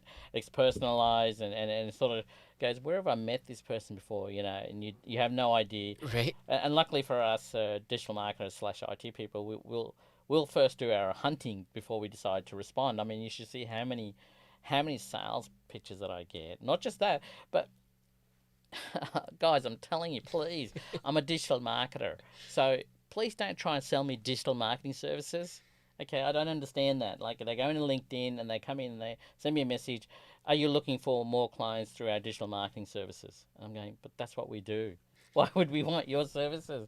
Do you know you're wasting your money campaigning to me, wasting your money and time campaigning to me when you could be targeting those people who actually need it?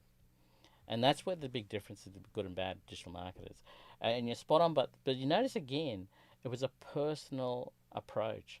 They knew you. They used a different social channel. They used WhatsApp, which is owned by Facebook, so it's very easy to create a campaign around that. But they personalized it as well. And that's one of the big differences between. I remember, and talking about spam, bringing again full circle. You know, hey sir, da da da da da. Now it's hey Razz, da da da da da. And I'm like, oh, you must know me. You personalised it. You know, and I'm going to bring you full circle as well. Again, if you really want to do proper digital marketing, it's about storytelling. It's about, you know what, I've been in your shoes. This is my story. If it resonates with you, I can show you what I did to get out of that situation. You know, and that to me is more digital marketing, because that to me is someone who has been there, done that, and wants to share and help other people get out of that same predicament that they were in at one stage. As opposed to, hey, by the way, do you want 100 leads or 1,000 leads a week? Or by the way, do you want to make six-figure salary? We all want to make six-figure salary, Right. you know. Well, what? I don't. 7 and 8 Sorry, would be nice. Callum, in yours, eight, I was gonna say in yours is 8 figures. Like, like what? It's like, no, that's so. I mean, I still think there is a lot of myth about digital marketing, in particular, because now obviously, I gave an example where somebody WhatsApped you, or stuff that you get on LinkedIn and stuff. And then I also talk to quite a lot of graduates as well, Right. who are coming out of universities, and they're like, oh, I want to be a digital marketing person, right? Yeah, Because yeah, they've just they learned this stuff, and obviously it's hot at the moment, learning digital marketing. And then I kind of go, what do you guys want to do, really? What do you think you're good at? What do you want to do? They're going to be going, yeah, we all want to do social media, Yeah. right? We all want to do social Instagram. media. We all want to do SEO. Yeah, Those are the big buzzwords. Yeah, SEO, SEM, SEO, like all of that, social media, all of that, Instagram. So and I go, well, so what do you think? What do you think we should do? Because I want to kind of throw it back at them, right? So yeah, I mean, what do you think That's a we should great, do? isn't that's a And they great go, way. oh, I'd love to write blogs for you, and yeah, I want to do blogs full time, right? And Yeah. what do you think about that approach? I mean, you're the Yeah. expert in this game. I mean, how would you respond to that? Because I can tell you, I respond very differently to that. I kind of So usually, tell me, how did you respond? Because I get this all oh, the you time. want to know how I respond yeah, to that? I please. kind of like lose interest very quickly, because I'm like going, what was the last time somebody actually went to a blog? Like, this is 2020, Yeah, right? yeah. This is 2020. If I want to tell a story Yeah. about whatever I want to tell a story, I cut a video, Yep. Mhm. right? It's simple as that. I mean, if I want to tell whatever it is that I want to tell, Yep. if it's a very simple thing and I feel very excited and motivated and passionate about whatever it is, like, and I'm feeling really, like, there, I don't know about you, but there are times when I know exactly what I want to say, Yep. right? Yep. And the fastest way to do it is to just stick my mobile Absolute- phone isn't on it? a tripod. Isn't it? I bought a tripod. Yeah. It's not as good as these fancy ones in this here. Yeah. I got Yep, a very cheap one. $8. What? you know, Yeah, it came I out must with have the paid a screw tiny and bit and the more, holder. but pretty Done. much that. It Yeah. just does that, and it came with a remote control as well, Yeah. which I've never figured out how to do it. But it's not hard to stick a finger in, and No. like, no. it's not hard. Like, No. I'm like, No. gosh, that is my blog now, Yeah. right? Yeah. So I kind of go, you know what? You just spent 3 years at a university, or you just paid, 50 grand, 100 grand, whatever. Yeah. Getting a master's degree. Hopefully you get a visa out of that. That's good on you. But I don't know if I need somebody who's going to write a blog for me for the next 2 years. Yeah. Right? Yeah. Because certainly not for this stuff. Yeah, Right? Maybe yeah. there is a value out there. 5 years ago, I think it's the only way to do it, because Mhm. the video was not there, and there were no better ways of doing it, Yeah. right? So you had to write a blog, and I've done that too. Yeah. But I mean, really, if I really want to get a blog, I'd go to Fiverr. I'd pay somebody Yeah. $20, $30 or whatever, Yeah. and I'll get it done, Done. Yeah. right? I'm not going to get somebody Yeah. full time on board to go and write a blog for me. Yeah. And if you think that was my problem, Yeah. I don't think it is, Yeah. because if that's the only thing you think is my problem, I don't think it's going to generate Yeah. sales and leads for me. But I don't know. I mean, you're the expert in. Okay, so let you know. me help you out a little bit here. I would have taken a different approach in the beginning anyway. I would have asked you what do you want? Right. It's your story. Who are you trying to appeal to? Where are you looking at? Where do you see your business in line with your competitors? I mean, for digital marketer, we've only got two things to work with. One is what is your niche, and why would I come to you over your competitors? That's really it. And you may remember a couple of weeks ago, I wrote on LinkedIn about to understand, we used to ask our clients, what is your niche and what we refer to as your market dominating position? Why would we come to you over competitors? And we get the same answers from everybody. And I'm digressing a little bit, but I'll come back to what you were saying earlier.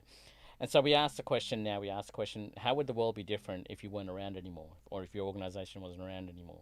And that's a game changer for us, because that really makes them think, to say, well, these are the reasons why people will come to us.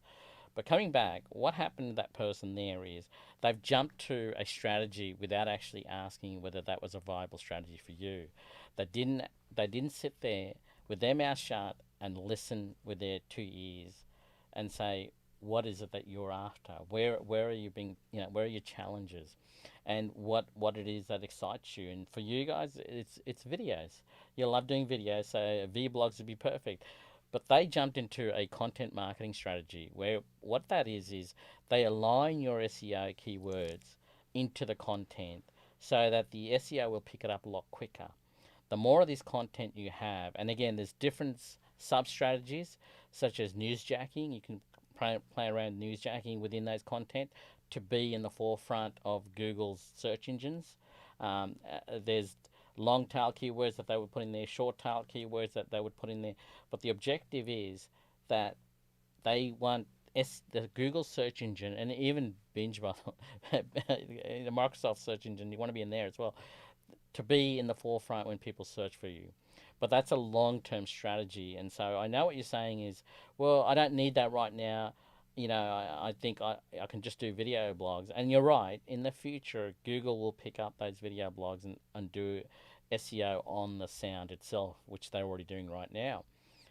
But it's a long journey. And for someone to do it for 2 years, what happened? Like, think of yourself right now. When you're searching for something, you Google it and you come up with somebody's blog and you read it. But while you're there, you go, well, hang on, does this person have any credibility? And then you start to backtrack to some of the other articles that they've written. And that gives you credibility, saying, okay, well, this person actually knows what they're talking about. One, they found you through SEO because they Googled you. Why? Because the content that was written in that article was aligned to the keywords. Two, they determined credibility and trust by going, well, is this a one-off? Like those actors who make that one-off movie and you never see them again. Or are they here for keeps? Like, do they understand their subject matter? And so I think they were on the right idea, but their execution was wrong because they forgot who their customer was. They were preempting that I understand you. No, you don't. You haven't even spoken to me. Right. You haven't got me to tell you my story, so you understand what is important to me. Right, and what's a priority, and what needs to happen today, and what stage Yes. we're at, and Yes. what's the short-term goal over the next 30 days, 60 days, 90 days? Yes. What do we want to get out in the quarter, vis-a-vis what do we want to be in 3 years' time, Yes. right? I mean, how else are you going to get KPIs Right. on the results of what you're doing unless you understand the customer's goal and whether your KPIs align to that goal there on your campaigns. But I guess where I was coming from is a lot of folks that I interact with quite often, the young graduates in particular, and again, this is not having a go at anybody. That's what my perception is. That's what the universities are telling them, that, oh my God, the only thing you really got to do is produce shitload of content, and that's marketing, right? And I want to do that. I want to do that. And if you did that, you're going to get paid tons of money to do that. And that's digital marketing, right? And I'm like, nah, that's not it. Now, I'm not. I will say it, as I said, I'm disruptive. I came through university, and a lot of the professors out there, they're outdated. They haven't, like, if you're dealing with people in social media, you don't want to be doing courses in university in social media. You want to be doing courses by Google, courses by people who are actually in that industry to completely understand it. Not just that, but also on top of that is you need to understand what it is that appeals to you. If you are a numbers game, SEO is where you should be. If you are, a copywriter, or you know how to write great writing, then of course content marketing would be in the area you'd be concentrating on. So as a graduate, I think you can't limit these people. But is it a case of, okay? So let me say it this way: universities nowadays are not subsidised by the government that much, so they need to bring in the people. So if they go in there and say, hey guys, we will show you how you can make lots of money through social media, do our social media course, you're going to attract those people who go, hey, I've got a 10,000 followers on Instagram. I'm going to do this course and get a degree out of it. It's the same way Facebook does ads. I tell people, Facebook's objective is still to make money. So they're going to sell your ads as quick as they can for whatever price you've allocated to it. But at the same token, they've given you the opportunity to target the right people. In the university, they don't give you that, do they? They just go, come in for our course. We'll give you an accreditation. But when you walk out with that accreditation, like I did when I walked out with my accounting degree, and they said, do a bank rec, I said, what's that? Until 6 months later, I'm like, I can't believe I actually said that. It's the same here. A lot of these people going into universities, getting a degree, getting mistrained, coming into the marketplace with a misunderstanding based on their personal experience and thinking that they can achieve the same results that they've achieved from their personal experience and their personal Instagram account. And I come back to what we were saying is they're not the customer. They keep forgetting, I'm not the customer. And one of the things, and I had this conversation, probably it's probably a conversation I have once every 3 days with different clients. They come to me and they go, oh, we've done this, what we should do, we've done this. And I go, it doesn't matter what you've done, go to market, just test it, go to market, test. And that's the difference between those guys that go, I know a strategy that works, and the ones that come to you and go, listen, we don't know what works. Let's go to market and test it, and we'll have a better idea. But I'm going to share something that just people don't get, and that is when you do go to market on Facebook, right? Facebook says to you, go test, and I'll find those people for you that match what you're looking for. Because once I get enough of these people clicking through, I know who their friends are. I know who their friends' friends are. I know what basically the reason they clicked on you. I know who else will click for you as well. That's AI to the core. And you're not going to be able to get that from any other platform out there. And it's just brilliant the way they do that. Okay. I know I've gone all over the... No, that's awesome. I mean, I know we're talking about skills, but I think they're so interrelated as well, because I think there is, I mean, you're the expert in digital marketing, and, I think people just have different definitions of that. They have different, absolutely. And so, and they have different experiences, from the really shitty ones where, they don't even know me, and, they're trying to sell me web development platform, and, I mean, who knows? I mean, maybe I could have been in a playful mode. I could have said yes just to kind of waste somebody's time.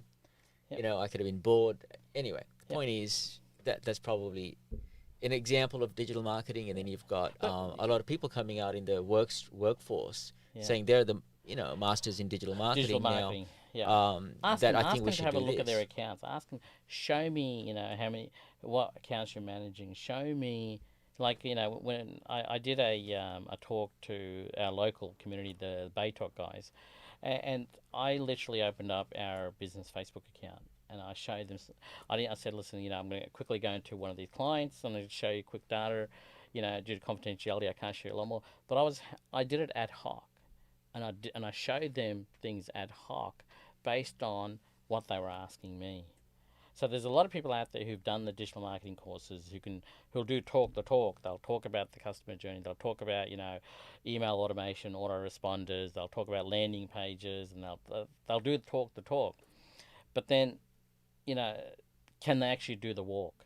Like I've got a client at the moment who's basically come to us. We've just and like I said, Callum, I'm like you. If someone has a question, I tell them the answer. If they come to me and they go, Razz, I don't get this. Razz, and I've got a lot of people come to me and they go, digital marketers, and they come to me and they go, Razz, what do you think of this landing page?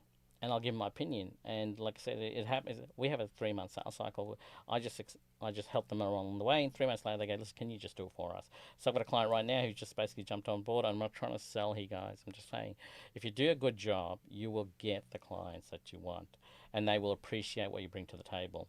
So clients actually leaving their existing digital marketers because the digital marketer wasn't somebody of detail.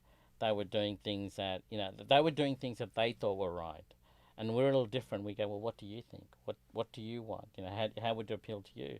And we'll give you our reasoning as to why we think it should be this way. But it's your business, your decision. You know the customer better than we do.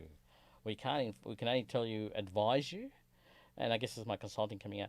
But you know your customer. I don't know your customer. I don't. If you're telling me that that is what appeals to your customer, again, let's go to market. So what really differentiates between the mediocre in your industry and the the guys with the actual skills, right? The experts and the mediocres, because there's a lot of fuzz in the market, I think. The mediocre are in it for the money, and the experts are in it because they love what they do. Honestly, it's the same reason startups.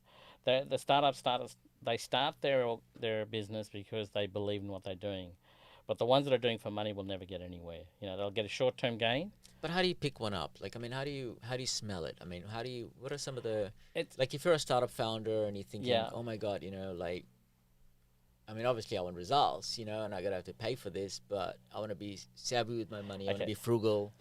I want to find the person who can probably do it, and I don't even know what questions to ask this person, right?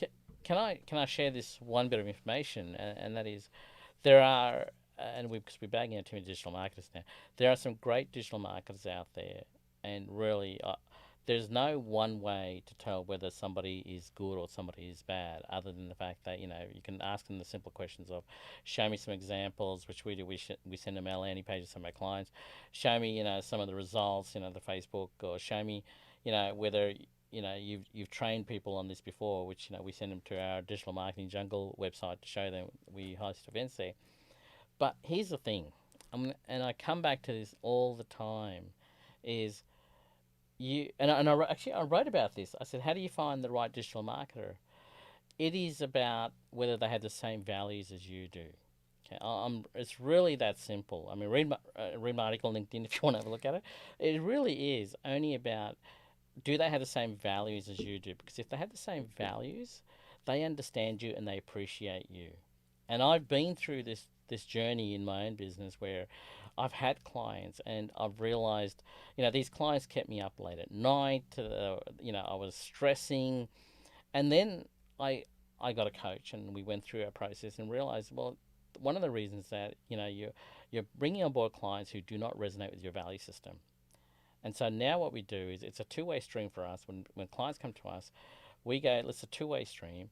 You need to first decide whether we resonate with you, and then we also need to decide whether we resonate with you as well. So if you really want a good digital marketer and you really can't tell who's good and who's bad, find people who actually resonate with you, who understand you. When you talk to them, they actually get you. They get you, straight off the bat. Let me challenge this idea a little bit further, Razz, if Please, that's okay. hit me. I love a challenge. In a sense that, look, you've got people with expertise. Yep. But if you're coming from a very different world, so Yep. we talk to startup founders, Yep. who may not necessarily understand marketing, Yep. right? I mean, they may understand the industry really well. They Yep. may understand the business problem really well. Yep. They may resonate really well with the clients, Yep. and that's why they're in that problem-solving mode. Or Yep. they understand technology really well, Yep. right? And they're trying to solve a specific technical problem really well. And marketing is just a bit left field, right? Yep. So quite often I've seen this situation where they end up resonating with somebody who may not have the skills, right? Interesting, So they interesting. resonate with Yeah, the other yeah, person, yeah, right? And yeah, they say, yeah, marketing, Yeah. a version of marketing that I think I can understand, but Yeah. that's not my skill. So, Yeah. I just clicked Yeah. because Yeah. I just happen to Okay. like, Perfect. know. Perfect. Yeah. So, and then you Yeah. give me a really dumb idea and we're not Yeah. really getting anywhere with it, and Yeah. we're both frustrated at the end. Yeah. We like each other as a person. Yeah. You might have all your consulting skill Yeah. on and Yeah. your consulting meter I can know be exactly turned where on you're coming high, from. Yeah. but you're not delivering stuff, and you Yeah. go, oh my God, my digital marketing has failed, Yeah. right? Okay, I know exactly where you're coming from, which is why one of the things that we've done in our business is you have a lot of digital marketers who will charge you either on an hourly base, or they'll charge you on a project basis, X amount of dollars per project, per campaign. We take the cost of the campaign and we divide it over 6 months, because we're not silly. We know if you're a true digital marketer, you understand that it's not just a campaign that you draw up and you give it to the client. You have to then run through that campaign, make continuous changes to get the campaign right. And so one of the reason we do that as well is that if we are not performing, it's a 6-month contract. And so we are stuck with you for 6 months. You can scream at us for 6 months when it's not working.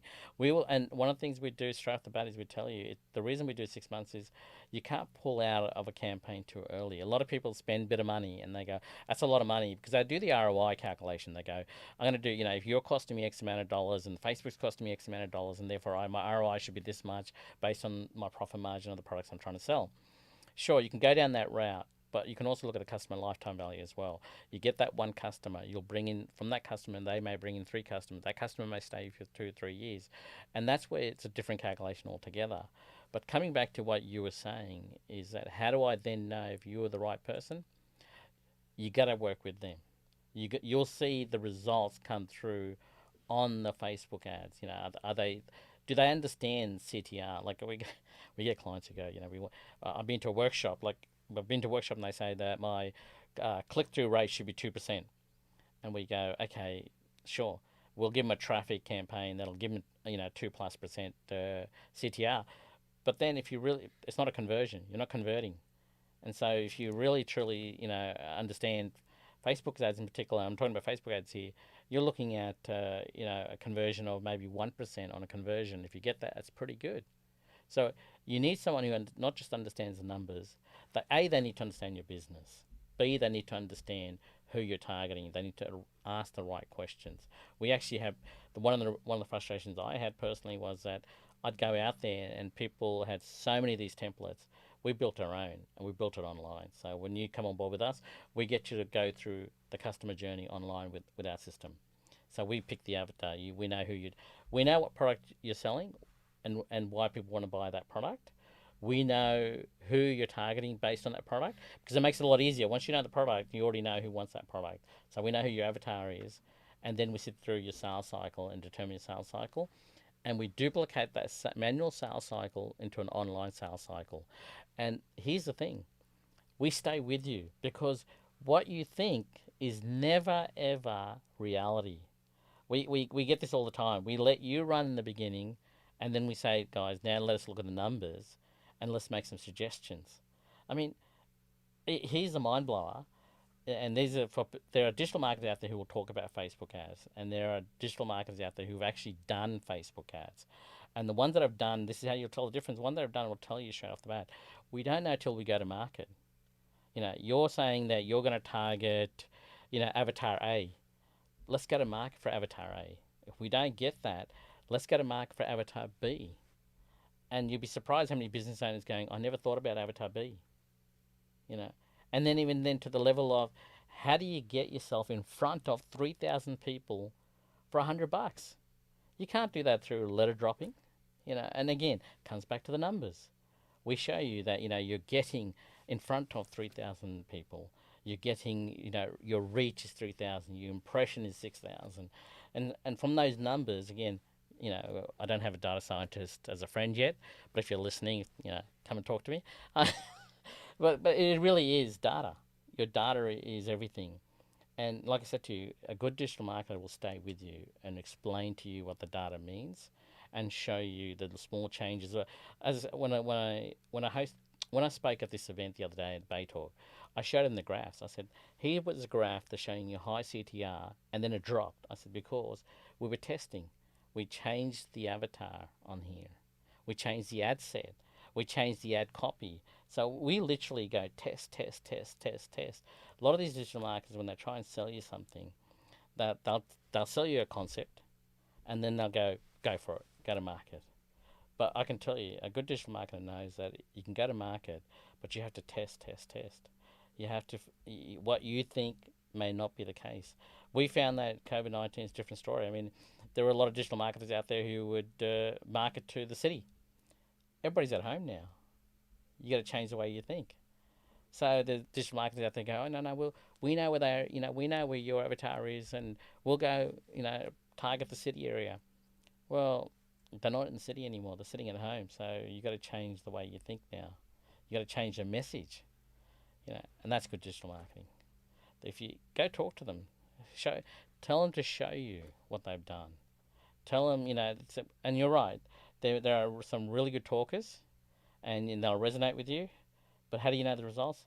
Get them to show it to you. Right. you know, and that's we do it. We openly do it. We show you our results, and we're upfront. Like one of the things that I say in the very first onboarding process conversation I have is I go, if you're after somebody who's after that 6-figure return, or in your case, Callum, 8 figures, um, you know, or you want 1,000 leads a week. That we're not those. What we do though is we try and get you in front of people who actually want to deal with you, and then we try and help those people understand why you are so important. So a lot of our founders, CEOs, founders of early stage, like very, very early stage companies, Yep. you know, a lot of them are very busy trying to build an MVP, minimum viable Yeah, product. yeah. And, you know, and a lot of them, you know, I mean, a lot of them I speak to, they're kind of going, well, I want to be a lot, you know, these are 50,000 reasons or 1,000 reasons or a million reasons why Yeah. I shouldn't be marketing right now, right? Yep, I just want to focus on one thing at a time. What I Yeah. got to do is just get my MVP built, Yeah, right? And yeah. then once it built, I'm going to get it tested with a few clients, and then I'll start telling my story, Yeah, right? yeah. Like if I had $1 for every time I heard Yeah, I that, know, we'd I all be know. very rich, right? I know. So, you know, you know, how should we break through this conversation? How should we unpack this information? Honestly, I get the same. I get the same conversation. We're not ready yet. We're not, we're not ready to go to market yet. But it's not about getting ready to go to market because you're procrastinating, and you're undervaluing yourself by saying that, you know what, I don't believe in what I'm trying to do here. But here's the thing, even if you're not ready, for $5 a week, get yourself in front of people who are interested. Get them on board. I mean, this is the whole concept of crowdfunding and Kickstarter. All those guys there, what they do is they get their product or service in front of people for funding purposes, whether it be for funding purposes or otherwise. But for $5 a week, and you're getting 1,000 people looking at it, by the time you're ready to go to market, you've already got a list of, let's say, 1,000 people who are going, I'm really excited about this. And it works two ways, because we do this for a lot of startups where we go, register your interest. It's a simple landing page. I think I've taken it. A simple landing page. Oh, come out. Just that. Technology. Simple landing page, that just says register interest. This is what's coming to market. You got to get in front of people now. And especially over the Christmas period where they're going to spend 60% more than they have ever in the year. And where are they? They're all sitting on their phone. They're all going on their phone at the moment. So even if you're not ready to go to market, you still need to get in front of people. And the second thing I was saying is two things. One is, if you do get a lot of people registering because they're interested in your concept, that is a method of proof that what you're going to bring to market is going to work. And then when you do go to market, what do you got? You got 1,000 to 10,000 people you can already market to without having to done anything yet. But if you wait till you've got the product ready to go to market, then you're going to waste another 6 months trying to get people on board. So, I mean, $5. I mean, that's not a lot. I mean, not- is that too good to be true, or I mean, or It's, I mean, what's again, going on here? It's here we're just doing awareness. Okay, Right. there is a certain formula, and right now in Christmas time it does get a little higher and more expensive to market, but we're not trying to do conversions, because your question was, Yeah. what about people who just aren't ready to go to market? Well, they're not ready to go to market, but they do want a bit of a brand awareness. Just pop it out $5 a day, and not just that, but it gives you the opportunity to also test different avatars. Gives you And opportunity what are to the test types of different things you should be saying as a founder where you don't have a product and you may not have a patent around this, and Yeah. you want to kind of be confidential a little bit. You want to be as under the radar, and yet you want to be above the radar, that's a right? very So good so point. how do you Yeah. how do you deal with that complexity? That's a very good point that you put there, and we've got that situation. We had a situation 12 months ago, and here's the thing: you can go out and get the patent. Now, generally, a lot of the trademarks and patents, they take a while to get, especially if in the USA, it's a shorter period, a lot easier, and it is in Australia. In Australia, you could be looking 5 to 10 years before you get the rights there, and a lot of money involved. And I always say, well, that's great, but there are countries out there who can duplicate what you're doing if you're a good enough product, and you can't touch them because they're in a foreign country anyway. Okay, and they'll come in here and they'll. I mean, look at the airports. The airports are still a great feature, but hey, I can go and grab $19 ones or $20 ones from China and things like this. So they will always be able to duplicate. But one thing you're not able to do is you're not in front of people. And I was thinking about this morning when I came here. You could have the best product in the world as a startup that's really going to resonate and help people. But if you're not in front of people, that's all you've got is the best product. And so for a lot of these guys out there, these startups who are, involved in an organization saying, well, when's the right time to market? Start now. I mean, what are some simple things that people could be doing really quickly? Like, I mean, if you said, look, I'm doing nothing at the moment, and I want to get Razz to start working with me, but I just want to get started. I got to do something. What would be that one thing? I mean, $5 is not a lot. No. So what are some like really simple Callum, things? you've answered this. You've already answered this in the very beginning, and that's video.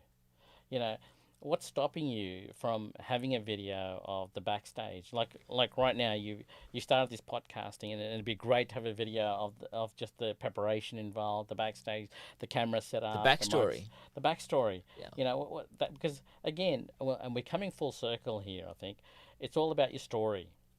It's all about your story. And today, if anything, people love a backstory. Don't you? I mean, don't you love watching, how did I get here? Or what are the things that I do every day that, get me to the level of professionalism or, the business here?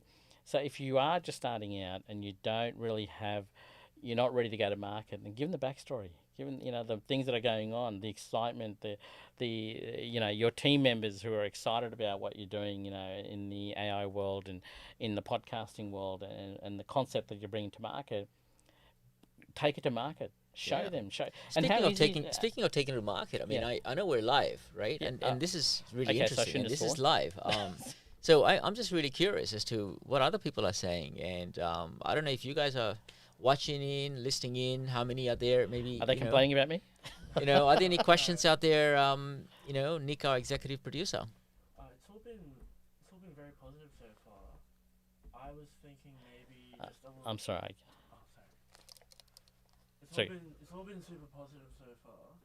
Okay. I was just thinking maybe because we also want to have some smaller bits where we can put on maybe social medias and stuff. Yep. So, what about proposing the question with you guys talking about what are like the top 5 things that for someone who wants to start taking their startup to digital marketing and start growing the idea amongst a community, what are the 5 things that are most important? Okay, so put my headphone. Let me think about this. So you've got a great product. You want to go to market. You're obviously on a shoestring budget because it's tight.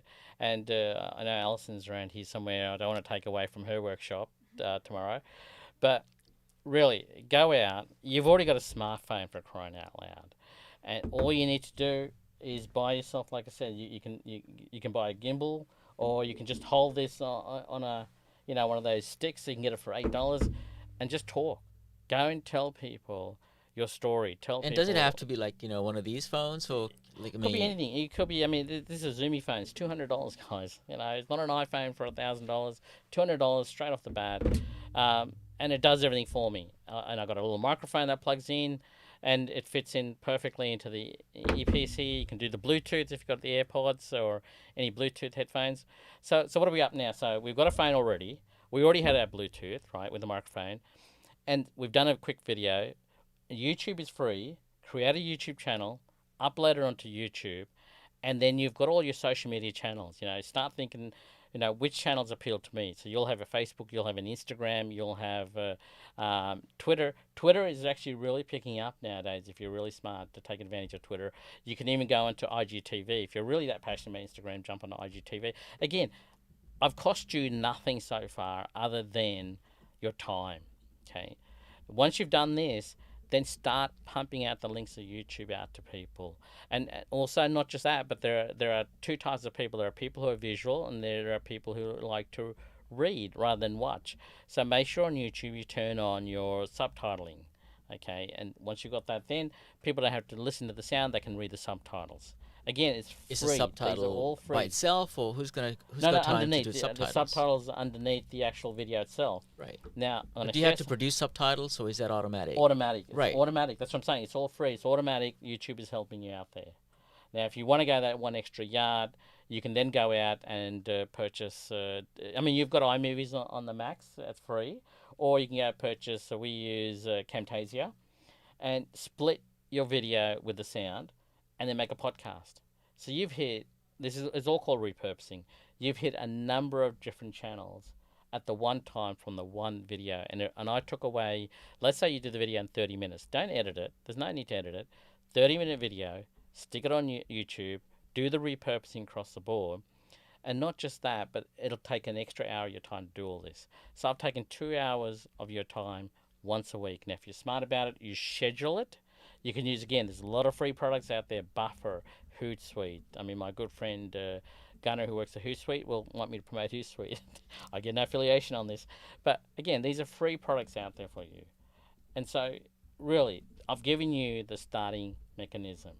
If once you get serious and you go, listen, I actually want to now be in front of an audience, or I want some brand awareness at a low fee, as I said, $5 a week, throw it on there, create a simple YouTube, again, I'll help you out here, create a simple image from Canva free model.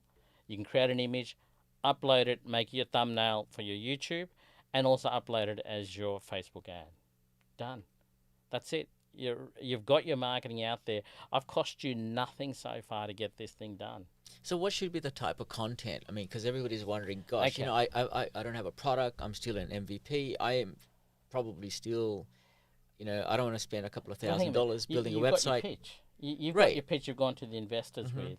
In that pitch, you've got everything that you need to explain what is the benefits of your product to market. That's what you're marketing. Your content will be around the benefits. I don't care about, let's take a hotel. I don't care about, you know, your services in a hotel. I don't care about your beds in a hotel. I care about the fact that, like, there's a great hotel ad where it said, you know, you feel like you're at home.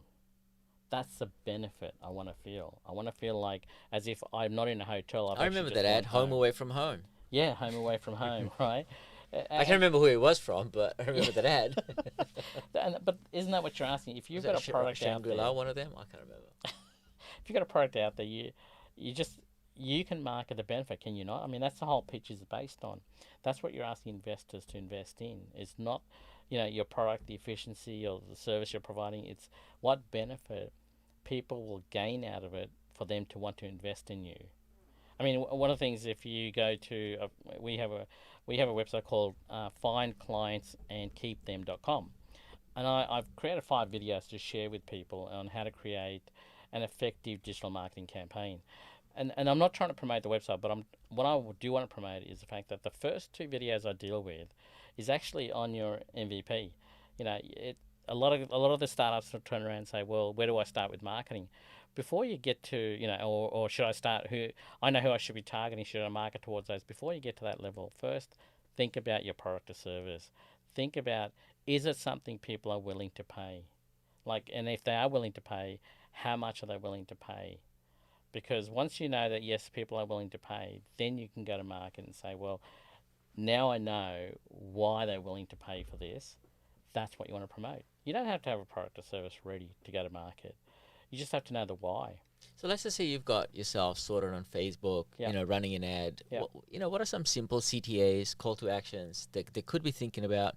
Now, obviously, not everybody's thought that through, right? Because you're still busy building your MVP, dealing with engineers all day long, especially if you're an AI startup. You know, what are some simple CTAs that work, especially if you're not ready to go to market yet? It's really easy. Listen, you know, they call them a lead magnet or an enticer. And all it is find out, like, what I love about this is if you're in a startup, you're obviously trying to resolve a challenge that people have. And if you know the whole reason that these are the challenges, write an ebook, write a checklist, you know. Like, here's a simple answer. Here's 10 things that if you're being challenged, then you really need to change your life or change whatever the concept behind that product or service is. I mean, give me an example, and I'll run with it, Callum. Give me an example of a startup that you think need marketing. Oh, I mean, I think, if you look at some of the startups we have in our incubator today, I mean, we have a range. I'll give you a range and you can Sure, take a pick, maybe one or two. One of the companies has a medical device. It diagnoses a specific disease Right. when you breathe out into that device. Again, it's still pending FDA approval, Yep. still pending clinical trials, Yep. but they're using a lot of technology Yep. to be able to do that miniaturization as well as AI to be able to do that. We've got companies in our startup incubator, for example, that are revolutionizing, disrupting that recruitment technology, for example. Right, that's a big one at the moment. That's a big- huge one piece. at the We've moment, got two of them Yep. in that Yep. space. Yep. One is just using a specific technique, using pressure testing and AI to be able to identify, the wrong candidates, Yep. or Yep. I mean, candidates that could be a potential disaster in Yep. terms Yep. of cultural fit, Yep. etc., to Yep. your organization. And the other is looking at getting rid of CVs because Yep. there's too much Yep. friction with CVs. So they're doing automated telephonic interview. Yeah, In blind 5 interviews. minutes, they're able to ascertain Yeah. high probability candidates, which will then can take them through. Yeah. So you're Yeah. filtering out 1,000 applicants essentially Yeah. with a 5-minute interview without the Absolutely, CV. So I mean, we've got a whole range of Yeah. startups. Let's deal with the recruitments, okay? I mean, that's a big market at the moment, and absolutely, I see a lot of AI in there. I see a lot of, even your tone that you're using on the camera now, they're able to pick up the tone. They're able to actually determine whether you're lying or telling the truth. There are some deficiencies, like I know that a lot of them, when they submit their CVs, the OCR will search and seek certain terms for the job. And if they don't fit into those terms, then they go, well, you're shortlisted, or you're not listed in the shortlist. And I find that it's unfortunate because you will lose some good people in that process. They may not know how to write a CV, they may not know what right terms to use, but they are probably people person. And so I think it'd be interesting to see how AI, whether it can balance those. But let's take that as a marketing tool. So you've got a great marketing tool out there, and you're going to market with, hey, you know what? We can actually find the right candidates that will fit perfectly into your organization culture, values, and mission. Okay, that's great. So what do you do? Okay, you're not ready to go to market. You've got a product. So one of the things I would start with is on a marketing saying, how do you know whether a candidate is the right candidate for you? And then here's a checklist of 10 things, or here's 5 questions you can ask a candidate in an interview process. Now, if you are in a small business, would you not want to download that? And would you not want to know, saying we're a recruitment company, we know the question to ask, and these are the 5 questions that all you need to do is ask these 5 questions, and we can tell you straight away whether they will fit into your organization or not. Okay, I want to download that.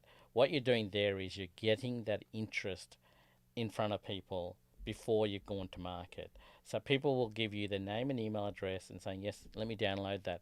When you're ready to go to market, you say, listen, now that you've got this, you know the 5 questions, do you want to know how we understood that these are the 5 most imperative questions to ask? Well, you know what? We're going to make your life even more easier. We've got an automatic AI built system that will do it for you. You've got X amount of hours a day for your time. We're going to literally say, don't need to worry. You only got to spend 30 minutes to find the right candidate. Would you not want that product? Bang. Right. Awesome. Okay. I mean, I'm just sort of wondering, are there anybody from our incubator program, we have that has asked a question? Yeah, we have members from inside watching and asking questions. It is wrapping up to the end of our broadcasting time. We've been broadcasting for a long time. We've gone for an hour and a half. But I know. I thought we should end it on a good question, and we have a really good question here. It's how do we hone our individual value as a marketer and differentiate from the general wave of professionals? And that's that general wave of marketers who come in and harass YouTube. That's something that you've been talking about. So what would your answer be to a marketer who wants to be differentiate themselves? Okay. The way we do it again is we we go through, explain to people that it's not just about your customer's journey, it's also about whether they've actually got a viable product. And with a lot of our clients, one of the things we do is we use that landing page to explain that this is who we are, this is what we bring to market. So if our landing page is findclientsandkeepthem.com, we put that on the bottom of our email signatures, all our staff members, and we highlight, if you want to know how to create a perfect digital marketing campaign, click here. And that allows us to get in front of people who might be interested in our services. I use this everywhere I go. Before you come to me, before you decide that you want to work with me, go watch these videos and it'll give you an idea how we work. Because I say this, and I've said this before, is people will resonate with you a lot quicker when they watch a video of you. Because through a video, they can feel whether they want to work with you or not. Okay, a lot of digital marketers out there will go out and bombard you with emails or send you a LinkedIn request, and we'll get you leads. We specialize in this industry. We'll help. But what's nice is for them to say, you know what, I'm not here. We call this a value bomb. I'm not here to sell you. I'm here to give you value and let you decide when you're ready to buy. I mean, that's I think it's on our banner on our the Fusion Brand website. You don't want to be sold to. You want to decide when you're ready to buy, and that's what marketing is. And a lot of people will try and sell. If you want to differentiate, give them your knowledge. Share your knowledge with them. And what we do again is we send them emails. Multiple emails go out to people where we go strategy. Every strategy that we've done that's worked, we've actually uploaded on our blog. We go, here's a strategy you can use. Here's another strategy you can use. We don't care if we're giving away secrets. That's fine. Good to you. As I said, we want more people to succeed. And then eventually, when a lot of these people read these strategies, they go, you know what? You must know what you're talking about. And they differentiate you when they watch you on a video, and they go, we really get you. You seem to understand what you're talking about. And sometimes maybe just a case of you seem to resonate with us in terms of the words you've used, and they will then come to you over your competition. But again, it comes down to, the video will help. Getting in front of people helps at $5 a day. And not being one of these digital marketers who are trying to sell you leads and superficial, information. Listen. They may be giving you advice and strategy. They may be telling you the stories of clients that they've helped out and what they've done and where the client is now after they've come to them. Social proofing is incredible because it works on social media too. It works on, I know a lot of people in my local area, that a lot of people in the local group, and people will put up there, I need a tiler, and all of a sudden they'll come back with 20 tilers. Who do you trust? Do you trust the Google search, or do you trust people in your local area who've used someone before? And so really at the end of the day, if you're in front of these people, and you've done some work and you've got social proofing. Here's the thing also, and it's something I learned many years ago. Ask people to give you testimonials. It could be video testimonials, could be Google testimonials. If you're smart, you've got Google My Business in your business, and you've got a lot of people you've asked for testimonials, and Google will automatically bring you up in the SEO on search engines because of those. Okay, and again, these are all free products. It doesn't cost you anything.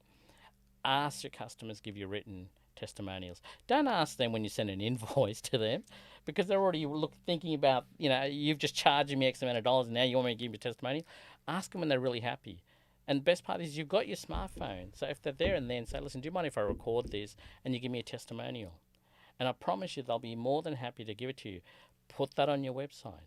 Put that in between when you do an email campaign. Put it at the bottom of the email campaign. This is what somebody said to us about one of the jobs we did for them. Because it's all about trust, credibility, and whether you are good at what you do. And I'm only going to trust other people, because you can tell me, it's like you said, how do you know a good digital marketer? He can tell you because he sells for other people. Of course, he's going to be very good at selling himself. So how do you know?